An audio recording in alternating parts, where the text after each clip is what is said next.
हुआ है मछली। ये लगभग 35 किलो का है। ये लगभग 35 किलो का साइज है। 35 किलो का गंगा नदी पे हिट हुआ है। धुलियान गंगा नदी, धामघोड़ा, शामसरगंज थाना, कतला। ये कस्टमर को मिला है। कौन सी चारा से? इस साल का सबसे बेहतरीन साइज है ये। कौन सी चारा? जादुई चारा। जादुई चारा पे मिला है। चलो चार चार चार चन्ना घर 30 लगे है। चन्ना पड़ा जाए ना। ये लगभग 30 से 35 किलो का साइज है। हाथ हटना रे।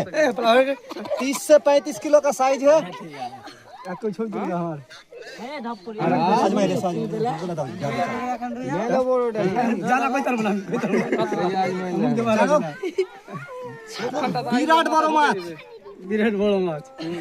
এটা নদীর সবচাইতে বড় মাছ। 30 থেকে 35 কিলো সাইজ।